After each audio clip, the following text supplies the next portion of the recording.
open in that moment, and I knew she was going to knock it down. How does it feel? How does it feel to just get a triple double in Right, let me know. A city, a team, and a moment nobody saw coming. The lights in Las Vegas had never seemed brighter. On the eve of the WNBA semifinals, the defending champions were favored. The sportsbooks had already inked their predictions, and most analysts didn't even waste time talking about Indiana. For weeks leading up to Game 1, the narrative was clear. The Fever were a fun story, a team ahead of schedule, but not a true contender. They were too young, too thin, too battered by injuries. Vegas, loaded with stars and playoff pedigree, was supposed to handle business. And yet, the Indiana Fever walked into Michelob Ultra Arena with something else entirely. A collective belief forged not in expectation, but in defiance of it. I think people weren't expecting us to win. One player would admit afterward, shaking her head almost in disbelief.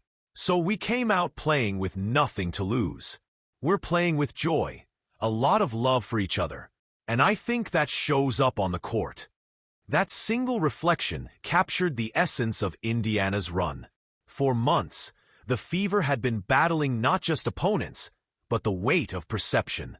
And now, standing tall in an arena designed for glitz, Indiana's grit was what stole the show. The weight of history. The Indiana Fever's relationship with the postseason is complicated. In their early years, playoff appearances were rare and fleeting. But from 2005 onward, led by legends like Tamika Catchings, the Fever grew into one of the WNBA's toughest outs. Their 2012 championship remains a defining moment not just for the franchise, but for the entire state of Indiana. A crowning achievement that mirrored the basketball-rich soil from which the team sprang. But as Catchings aged, and as the roster underwent transitions, the Fever slid into years of irrelevance. From 2017 to 2022, they were bottom dwellers, a team perpetually rebuilding, without clear direction. Attendance dipped. National broadcasts ignored them. The Fever weren't just losing games. They were losing identity. By the time Stephanie White, a former Fever player and Indiana basketball icon, returned as head coach, the mission was bigger than wins and losses. It was about re-establishing a culture, about demanding toughness, resilience, and pride in the jersey. Now, in 2025, with the semifinals in front of them, the Fever were once again carrying the weight of that legacy. Nobody expected them to be here, which is exactly why their story mattered. Joy as resistance. When players talked about joy, it wasn't just a throwaway word. It was rebellion. Professional basketball is pressure. It's scouting reports. It's endless film sessions. And it's living inside the shadow of what you're not supposed to be able to do. Indiana had spent all season being told what they lacked: depth, experience, firepower. Opposing coaches game-planned them into boxes, analysts spoke of ceilings, and fans from other markets dismissed them as a fun novelty built on Caitlin Clark's stardom. So when the Fever said they were playing with joy, they meant that every cut, every screen, every shot was performed in defiance of that narrative. It meant smiling in the face of exhaustion, laughing through bruises, and finding a freedom that only comes when expectations vanish.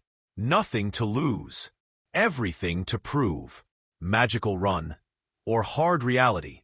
From the outside, the Fever's push into the semifinals felt magical. An improbable fairy tale authored by resilience and faith. But inside the locker room, magic wasn't the word. Players didn't think in terms of destiny. They thought in terms of possessions, rebounds, and rotations. Still, there was an undeniable energy building. Indiana hadn't been relevant on the playoff stage for nearly a decade. Now, the country was watching again. ESPN dedicated lead segments to them. Social media buzzed after their Game 1 win. And back home, in Indianapolis, barbershops and diners once again filled with Fever talk. For a generation of young girls in Indiana, this team wasn't just a story. It was a reminder that the Fever belonged. That sense of belonging is what transformed an upset into something bigger. The house they walked into to understand the scope of what Indiana accomplished in Game 1. You have to understand what they were up against. The Las Vegas Aces weren't just another playoff opponent. They were a dynasty in the making, a team that had set the modern standard for dominance. Aya Wilson, Chelsea Gray, Kelsey Plum. Names etched in the league's elite tier. The Aces had banners, pedigree, and swagger. Walking into their house wasn't just a road game. It was walking into a cathedral of champions, one where visitors rarely left with smiles. But Indiana walked in loose. Loose enough to laugh during warm-ups. Loose enough to dive for every loose ball. Loose enough to play as if the scoreboard didn't dictate their worth. That looseness broke Vegas' rhythm. And when the Fever snatched Game 1, it wasn't just a win.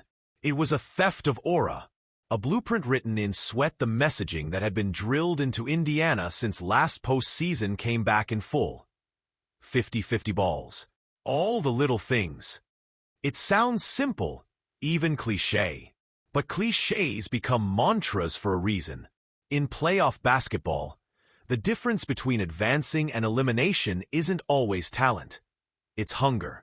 It's the second jump for a rebound, the dive on the hardwood for a deflected pass, the willingness to take a charge. For a team as young and injury-depleted as Indiana, these details weren't optional. They were survival. By framing their effort around controllables, hustle, toughness, collective energy, the Fever turned games into slugfests of willpower. And in Game 1, their willpower was undeniable. Underdogs by choice, there's an odd power in being underestimated. Without the weight of expectation, Indiana could frame themselves however they wanted. They weren't supposed to win, so every bucket was a celebration. They weren't supposed to defend this well, so every stop was a mini-victory. They weren't supposed to outlast champions, so every minute they held the lead felt like another crack in the narrative. This underdog posture wasn't just circumstantial, it was embraced. It gave the Fever permission to play free, to take risks, to celebrate loudly. It bonded them together, player to player, coach to player, fan to team. And in sports, when joy collides with desperation, magical things happen. Indiana's DNA. To truly understand why this matters, you have to understand Indiana. Basketball isn't just a sport in the Hoosier State. It's religion, culture, and inheritance. From high school gyms that seat more than some college arenas, to the mythology of Larry Bird, to the banners at Assembly Hall and Mackey Arena, basketball is woven into daily life. The Fever, by their very existence, are an extension of that DNA. And when they step into the national spotlight, they carry with them the weight of that tradition.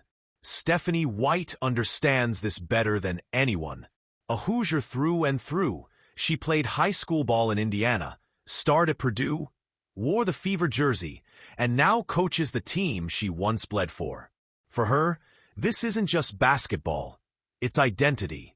And she's passed that sense of belonging, that sense of pride, onto her players. So when the Fever shocked Vegas in Game 1, it wasn't just a win for the roster. It was a win for Indiana basketball. Setting the tone. Game 1 wasn't the end of the journey. It was the beginning of the statement. Nobody expected them to win. That was the starting line, the dismissive. The silence before the storm. Vegas nights are designed for noise. Casinos humming, music thumping, fans buzzing in anticipation of another championship march. But on September 23, 2025, in the fourth quarter of Game 1, the noise inside Michelob Ultra Arena shifted. The usual chants of aces softened. Murmurs began to ripple through the stands. Something unthinkable was happening. The Indiana Fever, a team written off as too young, too injured, too inexperienced, were not just competing with the defending champions. They were winning. They were dictating tempo, suffocating passing lanes, and playing like the floor belonged to them. And then the buzzer sounded. Final score, Fever 1, Aces 0 in the series. The silence in Vegas was deafening. The noise that remained came from a small but fierce pocket of Fever fans, their cheers bouncing off the walls like thunder. Indiana had stolen one on the road, and nothing about the WNBA playoffs would look the same again. A win nobody saw coming. The numbers had predicted doom. Betting lines had the Fever as heavy underdogs. Analysts on national broadcasts had spoken cautiously at best, dismissively at worst. Indiana wasn't supposed to even make it interesting. But that's the thing about basketball. Statistics measure probability, not heart. It feels good to steal the first one for sure, one player said, her smile part disbelief, part relief. Especially in their house. That their house wasn't just a phrase. It was an acknowledgement of walking into a lion's den and walking out unscarred. For Indiana, this wasn't a normal win. It was a statement written across the scoreboard in capital letters. We belong here. Undermining the dynasty, the Aces aren't just a team. They're an empire. They've built an aura of invincibility over the past 3 years. They play fast, confident, and loud, feeding off home court energy and the psychological advantage of being two-time champions. Teams don't just beat the Aces in Vegas. They survive. They hang around and hope for mercy. But the Fever didn't just hang around. They outplayed Vegas. They beat them to loose balls. They executed under pressure. They hit shots in the face of elite defenders. In doing so, Indiana punctured the aura. Suddenly, the champions looked human. Suddenly, desperation shifted across the court. The Fever hadn't just won a game. They had rewritten the psychology of the series. Joy against pressure. What made the win so shocking wasn't just the outcome, but the demeanor. Vegas, under the weight of expectation, looked tight. Missed shots were followed by tense glances. Defensive lapses drew frustrated shouts. The pressure of being the favorite turned mistakes into burdens. Indiana, on the other hand, played free. They laughed after missed shots, slapped hands after turnovers, and sprinted back on defense with smiles. That joy, the kind that had been cultivated over months of adversity, became a weapon. The more Vegas pressed, the looser Indiana became. And by the final buzzer, the contrast was undeniable. Pressure had cracked one team, joy had lifted the other. The anatomy of an upset. Every shocking win has moments that define it. Plays that will be replayed in film rooms and remembered in locker rooms. The hustle rebounds. When a Fever forward dove across the hardwood to secure a possession, the bench erupted like they'd just won a championship. That energy carried. The defensive stand. Late in the third, with Vegas threatening to swing momentum, Indiana forced a 24-second violation. It wasn't just a stop. It was defiance. The dagger shot. In the final minutes, a Fever guard drilled a contested three. The ball barely grazed the net. Fans in red and black slumped in their seats, while the Fever bench spilled onto the court in celebration. Each of these moments was small, but together, they painted the anatomy of an upset. An underdog throwing jab after jab until the Giants stumbled. The human cost of shock behind the joy. There was also exhaustion. The Fever had poured everything into Game 1. Bodies were sore, lungs were burning, and recovery would be brutal. I'm a little sore, I'm not going to lie. One player admitted with a laugh that disguised fatigue. It's catching up to me, but we're going to just keep getting warm. Keep going out there. Try to forget about the pain. That honesty revealed the paradox of playoff basketball. Joy collides with suffering. To win games like this, you give pieces of yourself away. Skin scraped on hardwood, muscles stretched beyond reason. But as the Fever walked out of Vegas with their bodies aching, their spirits soared. The pain felt worth it. Fans in enemy territory, perhaps the most shocking part of the night, wasn't just the final score, but the sound that followed it. In a sea of Aces fans, small clusters of Fever supporters made their presence known. Their cheers pierced the silence left by stunned Vegas faithful. For the players, it was fuel. "We have fans cheering for us everywhere we go," a player said. "That goes a long way. Playing in anybody else's home court with their home fans, it can be intimidating. But because we have people that continue to show up for us, we're always playing with a little bit of fan support." That support was more than noise. It was validation. Proof that Indiana's revival wasn't just about players and coaches, but about a community reawakening to its team. Shifting the narrative before the game, Indiana's presence in the semifinals was framed as a feel-good story. A nice run, a team that had benefited from timing and matchups. After Game 1, the narrative changed. Now, headlines didn't ask if the Fever belonged. They asked how far they could go. Analysts who had dismissed them were forced to re-examine, and fans across the league began to whisper the unthinkable. Could Indiana actually topple Vegas? Shock had turned into intrigue. Intrigue had turned into fear. Not for the Fever, but for their opponents. The ripple effect every upset ripples beyond the scoreboard. The Fever's Game 1 win did three things simultaneously. It rattled Vegas. For the first time in years, the champions had to answer questions about vulnerability. It validated Indiana. The Fever weren't just riding momentum, they were creating it. It energized the league. Neutral fans, craving drama, suddenly had a storyline. The rise of a new contender. And in sports, nothing is more dangerous than a team that combines belief with momentum. The warning hidden in joy, but even as Indiana celebrated, there was an awareness that danger loomed. Vegas, embarrassed and cornered, would come back with fury.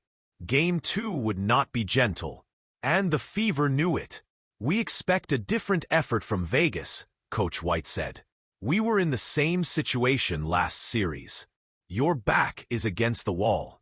There's a certain desperation you play with. We've got to be able to play with that same desperation." The joy of Game 1 was intoxicating, but White's words carried the weight of experience. Shocks fade. Champions respond. If Indiana wanted their run to continue, they couldn't just live in the magic. They had to double down on the grit that had carried them here. The shock that changed everything in the end. Game 1 was more than a win. It was a reintroduction. For nearly a decade, the Fever had been an afterthought in playoff basketball. But on that night, in that house, against that opponent, they reclaimed their place. They shocked Vegas. They shocked the league.